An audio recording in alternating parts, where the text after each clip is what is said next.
because you fall in love with the music and you cut with its music. It's perfectly rhymed with its music. Oh. Because people said, well, how come your music works so well with your pictures? Because the film actually spawned with them. So it's very hard to take them out. I know. Right.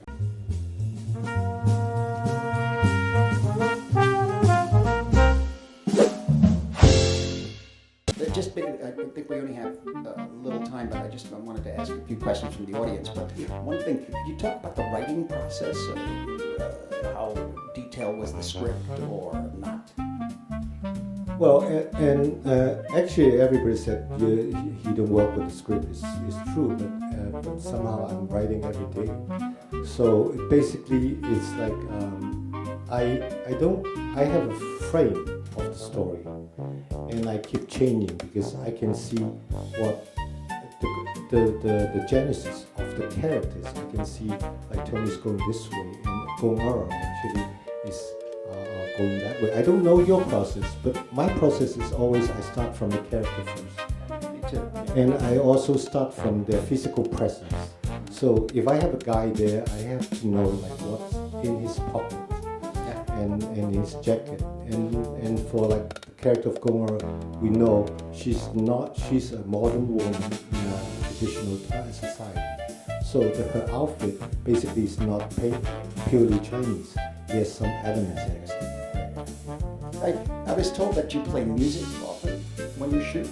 Yeah, I heard it's you did that also. Yes, yeah. I learned it from you. Yeah.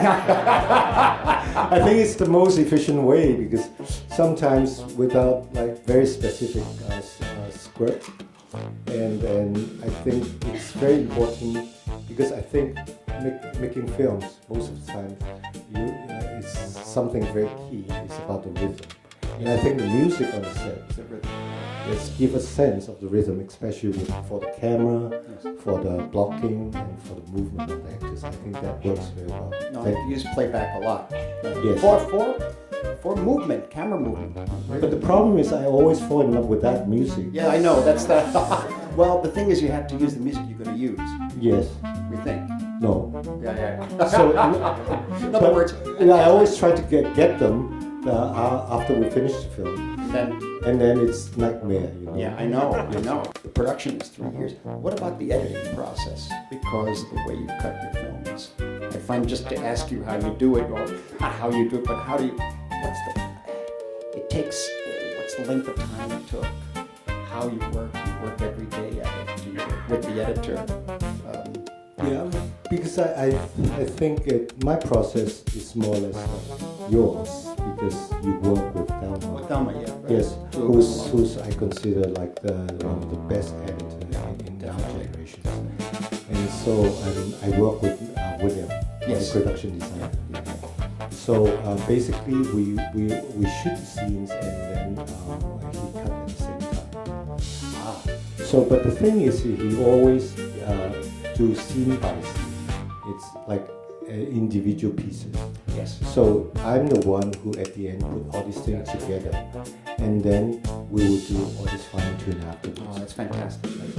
But what was the length of time for the editing on this? The actual time that we have to put this film together, I can give you like a clue.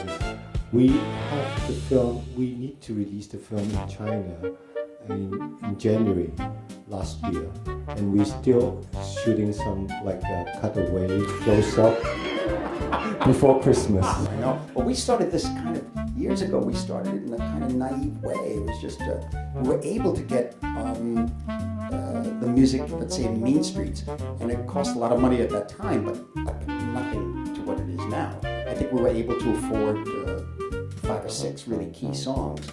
And I did play back the music, but we knew those were the songs, and the producers started working on getting some sort of a deal, and they did it. That was 1973, though, and within 5 or 6 years, that changed. Today is really hard because it's become so expensive. Yeah, I found on Wolf of Wall Street that there were a couple of cues that I had. It's almost a 3-hour film. There's music from wall to wall, and there were a couple of places that I happened to use by accident because we were shooting so fast. We were getting everything, and it has an energy that's kind of crazy. And so this piece of music here, okay, put that on, and then we're doing, and so I had to use that music then in the editing, and then I got used to it. Yes. But they were charging us $500,000 for us. No, I'm not going to do it. And so I had to. What are you going to do? So I had that. In those cases, I found other pieces that were.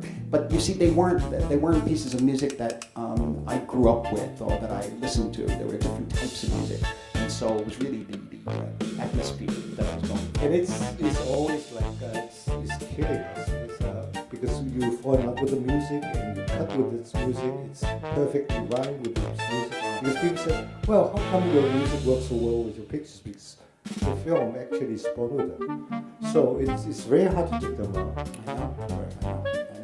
In fact, a couple of places, actually there was one 500,000, another 300,000, but eventually what happened was that they, one of them we kept in, but there were a lot of negotiations. We had to screen the film for people, etc., and they gave us a reduced fee. Still a lot of money, but I could not take the chance anymore. I couldn't recut the scene anymore. We were so late. Exactly. To deliver. So we're trapped basically in the same situation. I'll pay anything. I said, take it from my pocket. I'll do it. No problem. Just Because for this film, actually, we have used like 2 Morricone tracks from Once Upon a Time in America, and because I played that on set, so it's very hard for me to replace it. And also, I think this is kind of a homage. Right? I salute to these 2 wonderful people, Sergio Leone and Morricone, but it's so expensive. So it's right before we do the final mix, I have to send people to practice, to record it. But it's desperate, very desperate.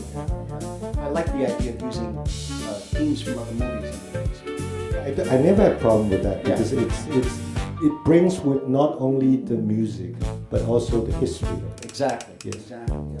Yeah. I guess we have time for a few questions. The question was about it was about Peter Jackson and James Cameron talking about high frame rates, and the gentleman said that in this film there were some wonderful effects just from lower frame rates. Yeah, because we sometimes shot with 4 frames per second and 8 frames per second, and we print it, double print it. And because I tried that since my first film, and because it delivers something, a texture that feels like it's very speedy, but actually it's very slow. You can see clearly about it. And I think sometimes it's also good to use this because it's also for emotional reasons. If someone, like in a film, at a certain point, some close-up of Zhang Ji I shot with like 8 frames per second. I said, can you do your acting 2 times slower? Oh, that's great. That's great. Because sometimes it gives an extra mile for the actor and actress, so they can actually put all the emotion out, and I can keep the scene like that. But also you can feel like the body a little bit of shaking, and that's something that I normally do for That's extraordinary. You do feel it in close-ups. It's quite amazing, especially for the scene. But it's very funny to look at because you see these 2 persons like drinking tea.